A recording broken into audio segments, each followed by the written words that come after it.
Okay, so an average woman today that has worked on herself, is young, is healthy, is attractive.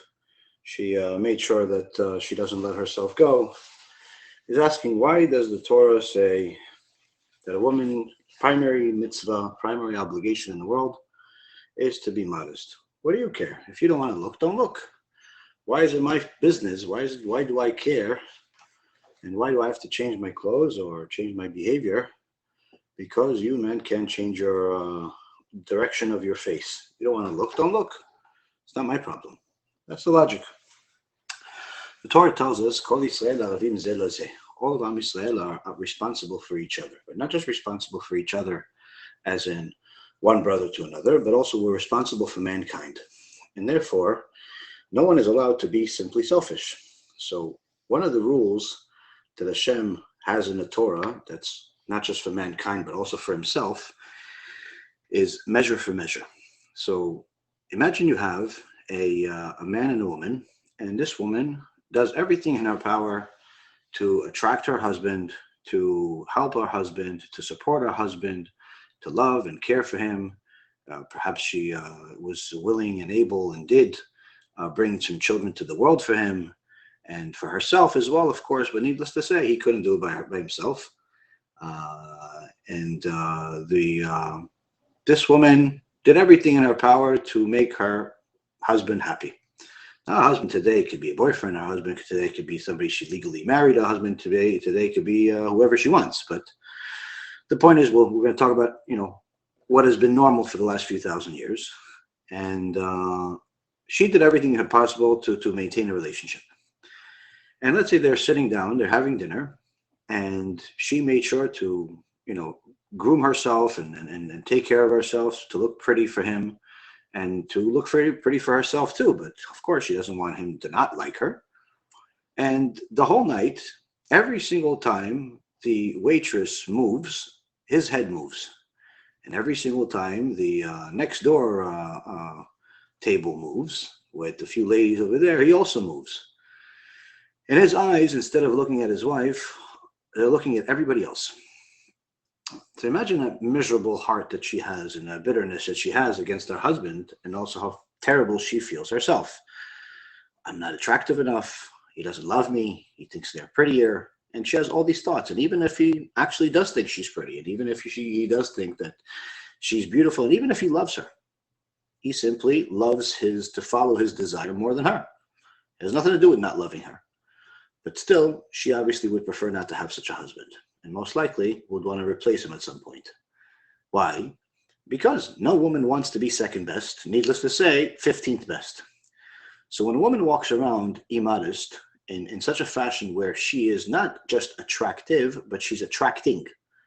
It's not a sin to be pretty. Hashem created a person pretty, and it's even a mitzvah to be pretty for whoever you're allowed to be pretty for, which is your husband. But to be attracting, and in essence, do things, wear things, act in a certain way where you are attracting the attention of other men may not seem like a big deal when you're a single woman looking for a husband, but what if the attention that you're gathering is somebody else's husband? And now, instead of him looking at his wife, he's looking at you. And if we take it even deeper and you think about it further, you realize that men and women don't just play Tetris together in Monopoly, they also go and behind closed doors. And imagine the man that she loves and she is willing to give herself to is thinking about a different woman while he's with her. In his mind, he's thinking about this woman that he saw in a restaurant. He's not thinking about the wife that gave him everything that he wants. He's not thinking about the woman that is saying, I love you. No, he's thinking about some woman that he saw that didn't give him the time of day and wouldn't. But instead, he's thinking about her. He's thinking about how she looks. What is that going to do to his wife? Destroy her. It's literally spiritual murder. So now when a woman is attracting, she's attracting the attention of not just single men that could potentially be her husband, but she's attracting the minds and the attention and the life of marriages. And the measure for measure that Hashem punishes a woman that is creating such tension is that you created problems for other people's marriages. Therefore, you will have problems in getting married or problems in your marriage. And I'm not saying you particularly, I'm talking about the woman in general. Women that tend to be the most beautiful women as far as attracting is concerned also tend to be the most lonely women. Usually they're divorced the most amount of times or simply never married, and typically they end up becoming the most self-conscious women because they don't know what they're doing wrong, but nobody would have them. And not realizing that this is in essence, not that nobody would have them, everybody would like them, but they simply are not willing to make them their wife. Why? Because Hashem wouldn't allow it. Because they created a problem for other marriages, and therefore they're having in essence, that's the measure for measure. That's one thing. Step number two is to also know that the Torah tells us, especially in the world of the Zohar and the Kabbalah, it's also in the Gemara, that each of our actions create either an angel that is going to fight for us or a demon that's going to fight against us. Good actions, according to Torah, create an angel that will give us strength to do more good and have more holiness. Bad actions create a demon that, in essence, will entice us to do more bad. So each time a woman makes a sin, she's creating a demon. Each time a man makes a sin, he creates a demon. And that demon will attract that person to more bad. So, for example, people that do bad things tend to be attracted to bad things. Why? Because they have, in essence, made those their own creations, their demons, masters over them, and they're influencing them. It's like having a 150-pound weights on top of your head while you're trying to run. It's obviously going to be a lot more difficult. So the same concept here. When a person that does a lot of bad wants to do something good, they have a lot of resistance, they have a lot of difficulty, and it's much more difficult for them to do something that's relatively simple for even a little boy to do. Why? Because that boy hasn't ruined himself yet, and he hasn't made himself inclined to evil like the adult has. And the same thing opposite. A person that, let's say, has been Torah observant for an extended period of time, it's much easier for them to pray, it's much easier for them to talk to God, it's much easier for them to do good deeds than it is for somebody that is either just starting out or never did. Why? Because that person that did good things has different angels that he or she created in order to entice them to do even more good. Whereas the other person doesn't have that. In fact, he has the opposite.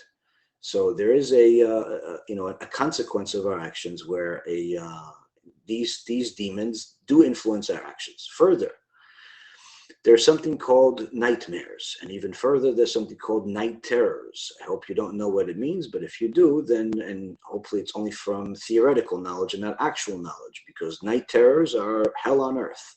It's being awake but living a dream at the same time. And this is as a result of immorality and idolatry. Those are the two primary things that cause those things. One of the things that causes the highest level of immorality is when a woman is immodest. And the reason why is because since she is not only responsible for herself, but for the world around her and how she is doing things to other people, if her immodesty is, or whatever attracting behavior she has and whatever immorality she does, leads another man to waste seed, then that man is not just producing one demon, he's producing many. And by many, I mean millions. And that punishment doesn't just go on him, it goes on her too, because she's in essence a partner to the crime. Even if she doesn't even know the guy, he just looked at her on a video and he decided to do what he wants to do with himself. She's responsible for it because she was a tool. She made herself into a tool that he used in order to do what his lust desired. Now again, you're saying, well, it's not my fault. Well, everybody can say it's not my fault, but the truth is that if she didn't look that way and she wasn't that attracting, but rather remained attractive, then of course he wouldn't do it what he did with her. He would do it somewhere else, and then technically she wouldn't have any share in this situation. Same thing you can say about a person that looks at another woman, the other woman that he's looking at, even though his wife is right next to him. It's not our fault that our stupid husband is looking at this woman, but she's saying, yeah, it's not your fault. But if you didn't look that way, then my husband wouldn't look at you, and he wouldn't think about you, and he wouldn't want to divorce me because of you.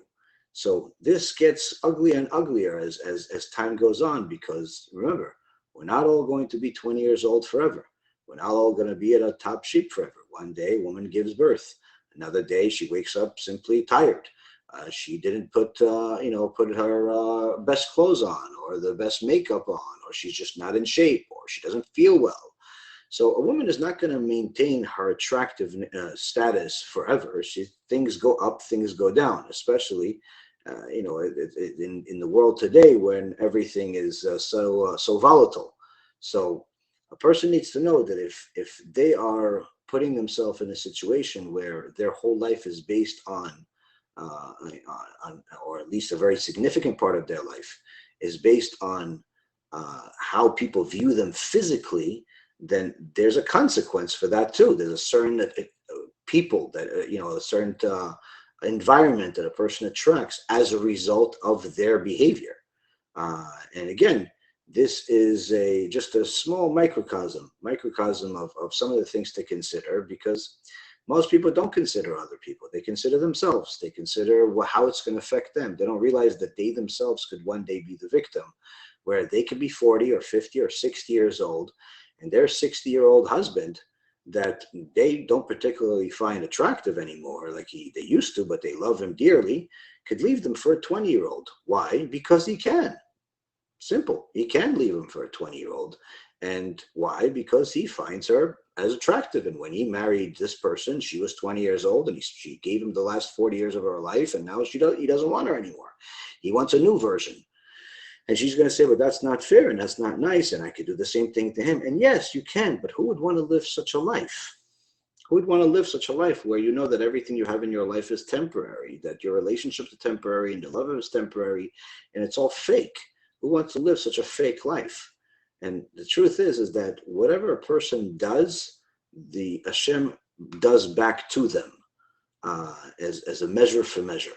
And if a person produces good in the world, good will be produced in return, not just in this world, but for eternity. If a person simply acts selfish and they only care about what they feel and how they want people to look at them and to whistle at them like they're dogs, and to make themselves into public property, then of course this is not a person that's going to produce a lot of good.